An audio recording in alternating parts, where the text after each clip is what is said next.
Let's look at the core of your venture. Why the right team is your greatest asset. Even in investment, do you know that the team, even if you have the best idea, the team can be the main reason why an investor will say, I can't invest in this business. And even when you don't have the greatest idea, you don't have the best idea, but an investor is saying, I will give you money because I like this team. Your team is critical to your success, because if your team is made up of the expertise needed, the drive needed, you would succeed even if it's not in that idea you have pitched and you pivot to another idea. If you have a strong team and that team is made up of people that are ready, you would succeed.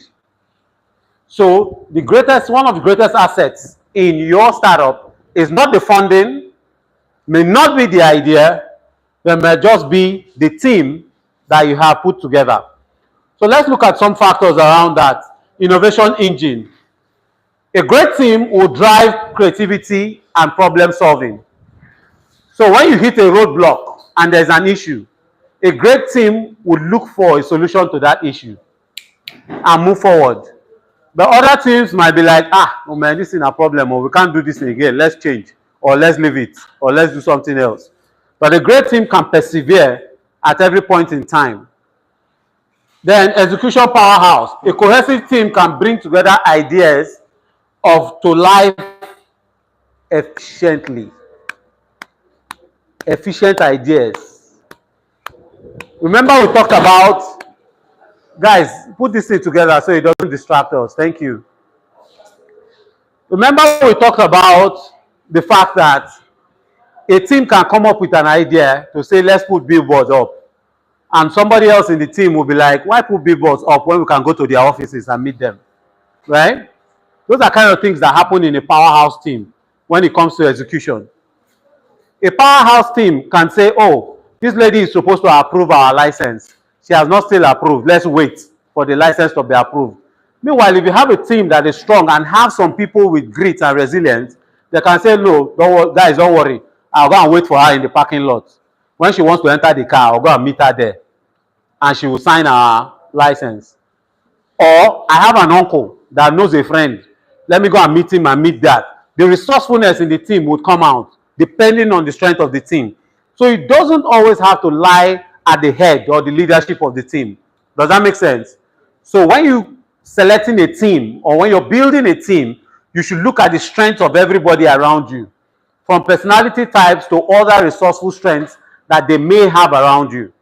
Same thing goes when you're incubating or accelerating startups in your hubs or organizations. You should look for teams that are strong. If you see a team that has only 2 people and they need one more person in order to complement them, you should be able to identify who they need. Or you should be able to talk to them about recruiting someone that can fit into their team in order to help them scale or help them achieve their goal. Resilience and adaptation, that's what I just talked about. Meeting unexpected challenges and handling it. Then talent management. A positive team culture attracts and retains top talent. You hear of some teams that would say on the birthday of their team member, they get a cake. Or they get a cake every month that there's a birthday to celebrate. Those are team cultures that keep the spirit going. How about health-related issues? There are some teams that don't play with health. As soon as you hear that somebody in the team is not feeling fine, they all go together to visit. They all go together. They even create a check for that person that is not feeling fine.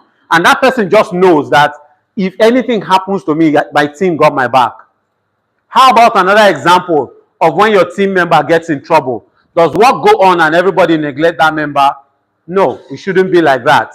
You should create a culture that supports your team and will make them stay, retain that talent, so they know you have their back. Right? Let me give you a simple story. I have 2 developers that were working with us during COVID. And that's 2020. During COVID, they were working with us on the project. And they spent the night in the office. And in the morning, early in the morning, they were going home to take a shower, do one or two, and come back. And SARS, you know the Special Anti-Robbery Squad, SARS attacked them, seized them straight to SARS office. And they called. Okay, they didn't call at first. They called their parents first, right? And their parents went to the SARS office. And they were asking them to pay some money, you know, normal. I'm on record. Let's leave that part. Nigeria is Nigeria. We have not changed. So the parents got there. One of the parents got there first. And the mother was complaining. And they said, no, they went to work. They went to this. And then she now opted to, let me call their boss. Let me call their boss so he can confirm that they work with a tech company and they actually went to work that evening. And then she called me and I'm saying, I'm not aware. Why didn't they call me? Since they just left the office, they would have called me. So no, he called me first. So the mom was speaking with me on phone and I said, okay, please just give me 10 minutes. I'll get back to you. I called our lawyer and then I paid for a boat ride for him to go straight to the SARS office. He got to the SARS office within 20 minutes. And when he got there, he went with a petition. Straight up, he went with a petition to the DPO that his officers are harassing tech developers building a tech solution in this. And then he included the website and their names as part of the team. But he did not go to bail them. Understand the difference? You get? If you go to bail them, there is conversation that takes an hour, 2 hours, and then you start rising. Okay, so how much now? But I go find us something now. Okay, but this go happen now. You know? He went with a petition to the DPO. So I'm here to submit a petition to the DPO. Petition that what? Petition that your police officers are harassing tech developers working on a project. No, the officers did not harass anybody. Come, who are the officers? That's when the question started.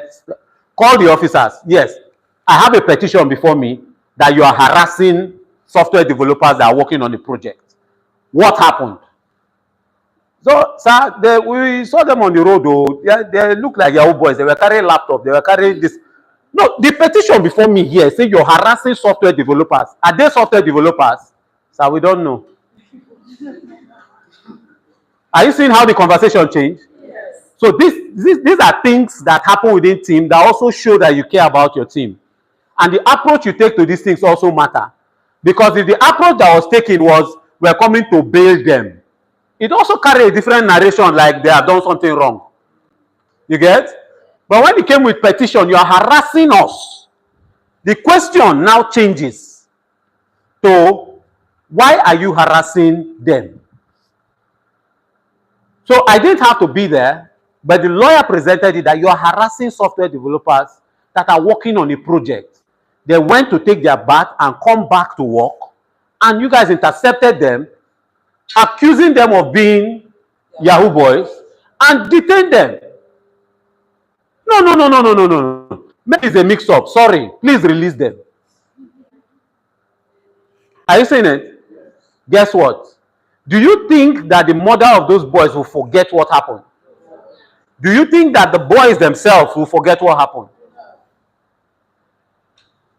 But if I say, how much are they saying? Okay, now let's gather money now and see what. It takes a different approach. You get? So even as hubs, as organizations, you should have mechanism or network or the networks to support your startups as well. Different kind of approach. Your startup should be able to run to you and say, we have this challenge. And you say, don't worry. We will call this person to see how they can help you with that challenge.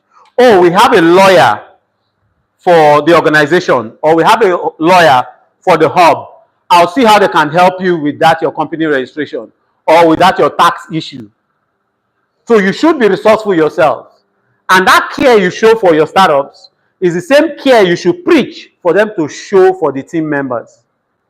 Are you seeing how it breaks down? Yes. Good. So that care, that culture will end up retaining talent and also attracting great talent. The other one is health. You might be surprised that health insurance is as low as 3,500 a month. So if you're paying somebody 100K, why can't you add 3,500? And with that 3,500 you're adding a month, that person knows whenever he falls ill, there is a hospital that will take care of you, and you will not have to pay for the basic health care. And the lady that is married knows that if she has that healthcare service, she can always take her kids, she can go for healthcare, primary healthcare. You will not pay anything when you go to the hospital. You will not pay for anything. You would access medical care. As simple as they are. Those are tiny things that still has a meaning. As low as 3,500. Yet, a staff will leave your office and go to another office.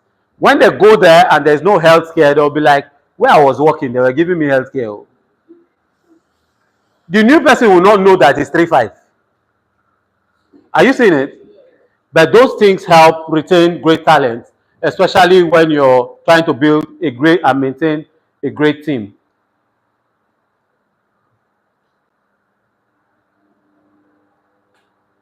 Okay, so talent acquisition in Nigeria. So in acquiring talents, getting to recruit talents for your team or for your startups, there are several things that you have to look into. But I'm going to handle this not in a textbook manner. Sorry, give me a sec. Off record, please. Hello.